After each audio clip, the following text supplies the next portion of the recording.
All right, guys. Part of our curriculum in this class happens to be Health 2 curriculum. So, as we go through some of these organ systems, we're going to stop and go, well, how can we make it healthy? How can we make sure that this is a healthy organ system? So, when we talk about physical fitness, we're going to talk about like 5 different types in a minute. But first, I want you to find your body mass index. So, in no way do you need to write down your weight or your height or your numbers for me. I don't want that to be some kind of weird assignment, but I do want you to find your BMI and um, and just understand what it is. So usually a normal BMI is going to be 18.5 to 24.9 ish. It's a height to weight ratio. That's it. It doesn't tell you anything about what your body's composed of. It doesn't say like what makes up that weight. It just tells you like height to weight, that's your number. Okay. So insurance companies came up with this, I want to say it was back in like the 60s. And they were like, hey, we notice that when people fall within this normal BMI range, they tend to be healthier, which means for them, they tend to be cheaper. So they like the ones that have the normal BMI. If it's too low, that's a risk. If it's too high, that's a risk. So they kind of found a range where they're like, these are the optimal people for our company to cover. So kind of shady. Look for insurance companies to do that more and more. They're all about the dollar and their profit. So it's worth your time and your while to stay as healthy as you possibly can.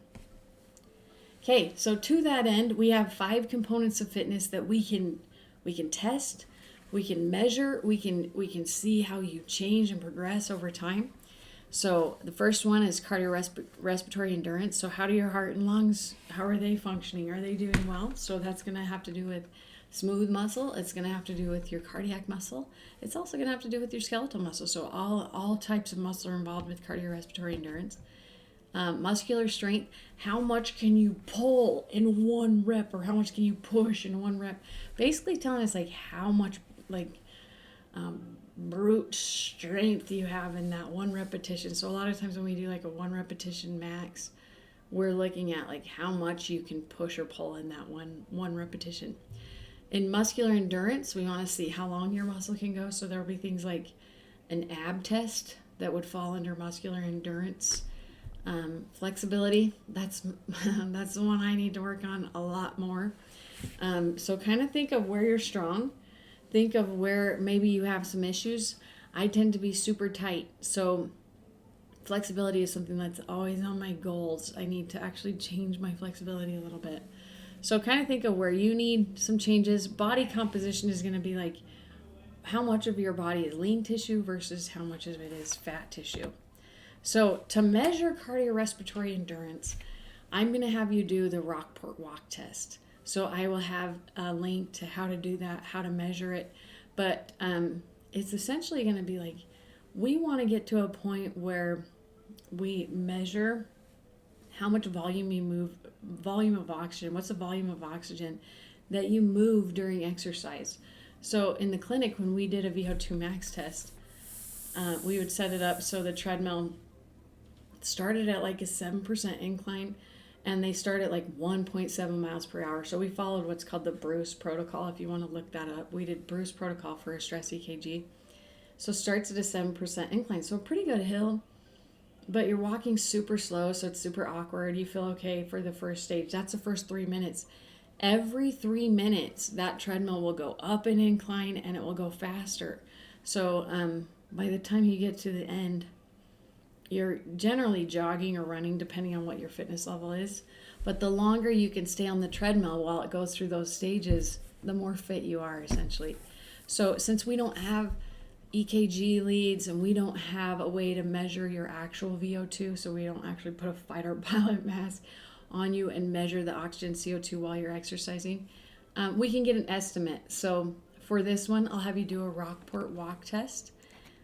Or if there's some of you out there that are like, I like running, I might go ahead and throw the mile run out. But the idea is you have to do one of these tests for your cardiorespiratory endurance.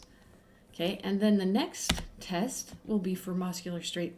Now, typically we do these in class, but where you have to be super close to people and kind of touching and everything, I figure this would be a better one to do at home with people around you that kind of share the same germs as you. So if they're sick, you're sick, and we'll just keep it like that because we haven't seen a lot of people in and out of my class right for this pandemic. Okay, so 2 tests on this slide. One's the push-up test, and this one is not timed. You basically just get in the push-up position, and they do it with presidential standards, so I'm going to maybe turn this way. You only have to go down to where your elbows are at 90 degrees. You don't have to go farther than that. So we're using the presidential test rules, and you just do as many as you can do. They have to be on your toes. We're not doing knee push-ups. So if you only get 10 or you only get 5 on your toes, that's the number you record. For curl-ups, this is actually going to be where you're going to cross your arms over your chest like this, with your hands on your shoulders. They can't leave your shoulders, and the reason why is because if you start to throw your arms out, you're actually using the momentum of your arms to pull yourself up. So the idea is to kind of take out anything that would give you an advantage. So you put your arms like this, and you're going to curl up until your elbows touch your thighs, and you time it for 1 minute. So this is timed 1 minute. Get as many as you can. That's the goal. So you're going to record these ones. These ones shouldn't make you feel weird or embarrassed. Just push-up test, record the number, curl-ups, record the number, send it in. And then for flexibility, this is one if you want. We can test this in class because I actually a few years ago got a sit and reach box that you can attempt it there. But if you would like, here is a way to do it at home. So if you have a yardstick, tape across the 18-inch mark, and you're going to sit on the floor so the 18-inch mark is lined up with the bottom of your feet. I'm reading this to you, but I just want to make sure you get the technique. Your legs should be straight in front of you. So if you bend them, that's called cheating. So don't. Clasp your thumbs together, and you're going to reach with your palms out like this. And you have to rest your fingertips on the yardstick, and you have to hold it for 3 seconds. That doesn't say it here, but if you look at the presidential test, you have to hold it for 3 seconds. So if you kind of pop out and then come back, everyone's a little more flexible if you do that. If you have to hold it for 3 seconds, you can't hold it where you pop out like that. And we want to see where you can actually stretch too. So you can repeat this 4 times, and on the 4th try, you're a little bit more loose. As you keep going, you'll hold the stretch. And so the 4th try, you should be a little more flexible than the 1st, 2nd, and 3rd. Okay, so then you record basically all the inches above the 18-inch mark. So if you're at 21 inches, then your score is +3. So hopefully that makes sense. Flexibility test. We can measure it. We can train it. We can measure it again. So ultimately the goal is wherever you're weak, set a goal. Set a SMART goal where you're specific, it's measurable, you can achieve it, or it's adjustable. That A can be either one. It's realistic with the timetable. Okay, and then we get to where your scores meet. So on the assignment, I actually want you to find your age group. I put it in here for you. So this is the boys group, so cardiorespiratory fitness. We're looking for VO2 max scores, and VO2 max is going to be measured in milliliters per kilogram of body weight per minute, which is so weird, but it's essentially how you're moving the oxygen in those milliliters per kilogram per minute. So these are the numbers we're looking at. For push-ups, I've only given you average fitness level, so find your age over here, and you can kind of see where you fall. If you got way more than this, which almost everyone in high school does, then you're going like, why that number? I'll find out what the presidential one is. This is definitely lower than that. Get your curl-up number, compare it against this one. This is average fitness. Are you above average? Are you below average? How can you change it? Same thing here. Find your age. Find how flexible you are. On this one, you can see, if you look here, you can see that boys are higher. They have a greater lung capacity. So typically, if you're tall, you're going to have the greatest lung capacity, and the next parameter to look at is gender. And boys have bigger lungs than girls. So you can see that their VO2 max numbers are higher. For push-ups, boys have more upper body strength. It is what it is. For girls, here we get a little closer with curl-ups. We actually get pretty close to the same on our ab muscles. And then flexibility, this is where we go like, aha, we dominate.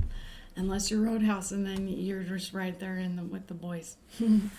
So see where you stand, see how you're doing, and kind of think about how you can improve your fitness scores. So I'm going to have you record. All you'll have to do is say like, yep, I tested my BMI. Don't give me that number. I don't care.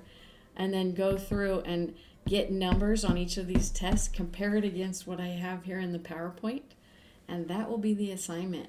Just find out your baseline fitness. That's what we're going to do today. So have fun with it. I will need a picture of you doing the activity as well as the score. I found that the easiest way to do it is in a PowerPoint presentation.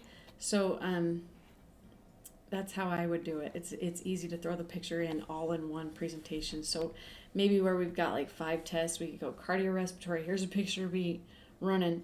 And then the next one, here's me stretching or whatever it is. Just a picture of you doing it and the score in the thing. So worth more than most assignments. So make it a good go. Have fun. I'll make this one due midnight Friday. So have fun.